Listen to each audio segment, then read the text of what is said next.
Magpapahinga nga lang muna rin sana tayo today. Kaso pagkagising natin nung nag-nap tayo nung tanghali, nagulat tayo kasi pag check ko ng TikTok, banned na yung account natin.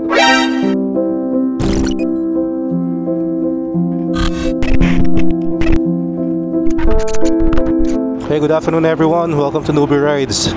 Sensya na, 1 week tayong walang upload. Nagkasakit tayo. So tinamaan tayo ng lagnat, trangkaso. Actually meron pa rin konti ngayon, kaya baka pansin nyo iba yung boses ko. Magpapahinga nga lang muna rin sana tayo today.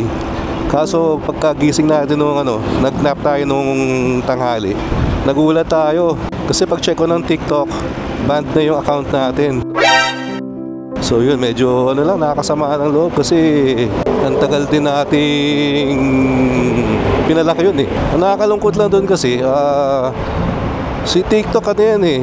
Minsan allergic sa motor yan eh. Pag feeling siguro nila na mabilis ang takbo mo, iba-violation ka na nila.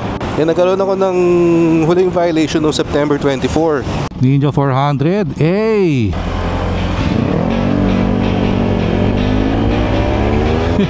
Iwanan tayo dito.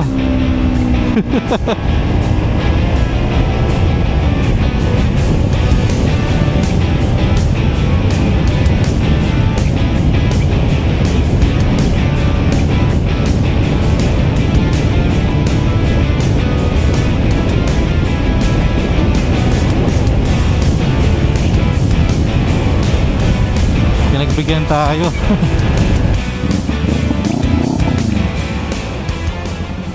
Na-warningan tayo doon. Kaya syempre after nun, talagang ingat ako sa mga pinopost ko. More on affiliates na nga lang eh. Yung mga product affiliate na lang ang pinopost ko sa TikTok ngayon. Kasi nag-earn din tayo doon kahit papano eh. Kaya hindi ko maintindihan kung paano na-ban ngayon.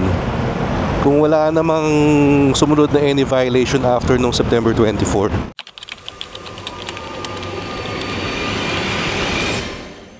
So guys, baka may nakakalam sa inyo kung paano mag-appeal. Pero kayo na, chinecheck ko, parang wala akong makitang proper way to dispute eh. Pinag-send lang ako ng feedback, pero yun lang. Imbis na okay na yung pakiramdam mo, lalong sumama eh. Nung nakita ko kanina. Ginugoogle ko rin kasi kanina. Parang napaka-rare ng mga napaban na account sa TikTok na nare-recover pa o nare-restore. Kahit na alam natin on record, marami ring banning na nangyari na mali ni TikTok. Madami, lalo na sa mga nag-affiliate. Meron pa nga isa dati, ito medyo sensational to eh. Kasi malaki rin yung naipit niyang pera. Pero ang nangyari kasi is, ninakaw yung video niya. So siya yung owner video niya yung ninakaw. And yet yung account niya yung naban. Ang labo, di ba? Ikaw ang ninakaw ng video, ikaw pa yung naban. Tapos yung pera pa niya yung na-stock. I'm not sure kung nakuha pa niya, pero yun ang mahirap kay TikTok eh. Wala masyadong appeal process. More on feedback lang sila. Ano pa magagawa ng feedback kung nagkamali na sila, kung binan na yung account mo, di ba? Sensya na guys kung medyo parang nag-rant lang ako dito sa vlog na tour nag-event. Kaya nyo guys, we'll be back in regular programming in a few days. Konting ubusin po na lang, pero at least yung lagnat wala na. Parang kasi ngayon talaga no? Uso na naman ng mga sakit eh. Siguro guys, I wanna take this time din pala to plug tong bago nating shades. Ang maganda dito guys, foldable to. So as you can see guys, foldable. And this is from Saving Daigdig Project. Polarized na rin yung lens. And this is made out of recycled materials. And walang steer, very comfortable. May iba kasing sunglasses na masakit sa temple ko. Siguro masikip. Pero this one very comfortable kasi siguro foldable. Kaya hindi sobrang stiff nung arms niya. Ano ba tawag doon nung arm? Nung sunglasses. So comes with a nice box. And again guys, perfect na perfect tong pang regalo this coming holiday season. For only 350 pesos, you're getting good quality sunglasses. Polarized na guys, polarized. Meron siyang 4 variants as of the moment. Post ko na lang sa screen. And yung sales na they're getting from the sunglasses, ginagamit nila yun to fund their environmental related activities. So again guys, kailan ka huling tumulong to help our planet, to help the environment? So for again 350 pesos, small amount, nakatulong ka na, ginawa ka pang sobrang solid na shades. Ito rin pala guys yung ano niya, yung carrying pouch. So true to its cause, ano rin to, made out of retaso. So purely recycled material din. So kung rider ka, I suggest you get one kasi yung polarized lens, it improves our visibility sa kalsada. Binabawasan niya yung glare eh. And by the way, may lulutuin din akong giveaway para dito sa Saving Daigdig Project Sunglasses. So kung di ka pa naka-follow sa Facebook page natin, please do so. Doon ko i-share yung details. Bihira ako mag-shades pag naka-helmet kasi may mga dark visor naman tayo eh. Pero ngayon, since sinisipon din tayo, kaya hindi rin ako nagbalaklava. Naka-open visor lang ako, naka-shades. Hindi masakit sa mata. At least medyo mas komportable, mas nakakahinga ka ng maayos, mas presko. So okay rin pala itong setup, mauwili tayo sa ganito. And guys, maraming salamat pala dun sa mga tumangkilik sa Yamaha showroom and Honda showroom videos natin. Mukhang marami palang may gusto ng ganung klase ng content. Kaya kung may iba pa kayong showrooms na gusto nyong bisitahin natin, i-feature, please comment it down below para ma-line up natin. Pero guys, going back dun sa TikTok problem natin, favor na rin kung meron sa inyo naka-experience na nito, or kung meron sa inyo nakakaalam kung paano resolbahin to, pa-comment down below naman, or pwede nyo rin akong i-PM sa Facebook page ko. Nakakapanghinayang kasi meron na tayong 11,000 followers dun sa account natin na yun. And in terms of sales, medyo regular na rin yung pasok doon. Hindi man ganun kalaki, pandagdag pa rin sana. Kaya nakakahinayang. And ako, I'm all for that eh. Walang problema sa akin yung ganung guidelines. As long as they're able to implement it fairly and consistently. Kasi pag nagtingin ka sa TikTok ngayon, ang dami kayong makikita ng mga talagang nagkakamote. Yung matitinding kamote hindi naman nababan, di ba? So mga nakakakilala talaga sa akin, alam nyo hindi naman ako kamote by nature. So may inner kamote. Pero usually yung mga na-violation sa akin ni TikTok is I would assume because of overspeeding. And or they feel na overspeeding Kasi nung huli ko, ADV dala ko eh. As if naman makakahataw ng napakabilis. Pero kung hindi natin ma-resolve within today, malamang sa malamang, no choice tayo, but we just have to create a new TikTok account na lang. Kasi gusto ko rin talagang i-pursue yung yung pagpo-product affiliate eh. Yun nga lang, back to square one, 0 follower.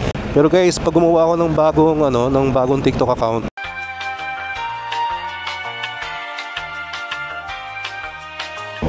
i-share ko siya sa Facebook page ko. So doon sa mga naka-follow sa akin sa Facebook, pag nakita nyo yung bago kong TikTok account, favor na rin guys. Baka pwedeng i-follow nyo ulit ako. This time mas mag-iingat na tayo sa mga ipopost natin eh. Alam naman natin napaka unpredictable and erratic ni TikTok. Kailangan naman kasi natin is maka 1,000 followers para we can start doing product affiliates again. Nasa 9,000 plus naman tayo subscribers ngayon sa YouTube. Sa Facebook naman nasa 14,000 followers tayo. So guys, kayang-kaya natin yan. Hingi lang ulit sa inyo ng konting tulong, konting favor. Wala eh, inalat. Lagyan ko kaya ng sad music tong video na to. Ba't kaya red pa umaandar na sila? Hindi pa nila mahintay yung 2 to 3 seconds para mag-go. Guys, hindi ako perfect rider, hindi ako nagmamalinis, pero may mga simpleng bagay naman na fina-follow talaga natin. Kasi pag pumunta kayo sa ibang bansa, like for example, Singapore o kaya Japan, pwera biro dyan kahit maglakad kayo ng madaling araw, 10 oras ng gabi, walang sasakyan sa daan, walang sasakyan. Pag merong stoplight, sinusundan yan ng mga sasakyan, kahit walang nakakita. Again, hindi ko nilalahat pero yun ang kailangan nating ma-improve talaga, disiplina. Kasi biruin mo, 3, 2, 1, 3 seconds na lang mag-green na. Ayaw mo pang hintayin. Magko-commit ka pa ng traffic violation. I mean, walang sense yun. Yun lang naman, guys. Yun lang. Shoutout din pala sa Z900 family natin. Congratulations sa very, very successful event nung Saturday night sa Parcal Mall sa may Full Print Manila. Kita ko sa picture sobrang daming umattend. Ang tagal kong hinintay yung event na yun ha. Sobrang excited ako. Kaso nga lang yun talagang nilalag na tayo nung Saturday night. Tinry ko pang pumunta kahit nakakotse na lang. Hindi talaga kakayanin din. Pero yun lang, miss ko na kayo guys. Hopefully maka-join ako sa susunod na ride. Napakasarap sa mata nitong nitong sunglasses na to Siguro dahil polarized. Pero feel ko na-relax yung mata ko Tapos gumaganda rin yung contrast niya. Kung baga para kang nanonood sa sa 4K HD na TV. Pero for sure naman most of you guys nakatry na ng polarized na sunglasses. So alam niyo na yung sinasabi ko. Pero sa mga mamahaling brands kasi, yung polarized version ng shades nila medyo mahal. Napakamahal. Kaya again guys, for 350 pesos, hindi mabugat sa bulsa. Meron kang shades na sobrang solid, sobrang comfortable, sobrang okay sa mata. And nakatulong ka pa sa planet Earth, sa environment natin. So doon sa mga umabot sa part na to, maraming salamat. In favor, pa-comment down below naman. Kahit anong i-comment nyo lang, para lang malaman kung umabot kayo sa part na to. And makakabawi rin ako sa inyo sa walang sawang suporta nyo. Kilala nyo na yung sarili nyo, yung mga talagang sobrang solid sumuporta. Sa mga nagbibuild ng social media accounts dyan, alam nyo hindi biro yun, starting from zero to build something to 11,000 followers. Yun, ginagapang yun. Hindi man kasing taas ng tulad sa iba, pero for me proud ako dun. Tapos biglang kukunin lang sa'yo. Nakakalungkot. Pero that's life. Ang tingin ko dyan siguro lagi naman may lesson yan. Baka pinoposisyon tayo for something better and bigger, diba? Kaya kailangan matutunan natin yung mga lessons dun. Pero kasi akong pinapanood sa TikTok, hindi ko lang kung kilala nyo rin, pero i-check siya, si Tito Drew. Ang sipag mag product affiliate. And as far as I know, galing din siyang corporate, then nag-move move to social media, to content creation. Hindi biro yung shift na yun pero it's something na nakaka-inspire and ina-aspire din nating magawa.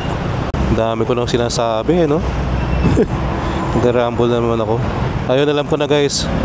Kasi minsan pag napangihinaan tayo ng loob di ba may times may mababasa kang quote na pag nabasa mo, medyo magla-light ng fire within you pero talagang ma-motivate ka ulit, may inspire ka. So guys, favor naman pa-comment down below naman ng mga favorite quotable quotes nyo, mga motivational quote. Babasahin natin isa-isa yan. Yung 11,000 followers na tinabla sa atin ng TikTok, babawiin natin yan and dodoblehin pa natin. Hindi lang doble, paramihin pa natin yan lalo. Babawi tayo. Pero on a good note pala, nasa 9,200 subscribers na tayo dito sa YouTube. On track naman tayo sa road to 10k subscribers. So kung hindi ka pa nakasubscribe sa atin, please click the subscribe button below and like and share the video. Maraming salamat. And guys, quick vlogging pala kasi marami pa rin nag-i-inquire sa atin, nagtatanong about our Chigi. So guys, sa mga interesado magpakabit, PM nyo lang ako sa Facebook page ko. Yung mga decided na magpakabit, I can help you get a discount from Chigi Philippines. So let me know lang. So maraming salamat guys sa mga nag-join sa atin today. Salamat sa mga nakinig, sa mga nakipagkwentuhan. So kita-kits tayo sa next one. Ingat kayo lahat palagi. Always ride safe. Peace out.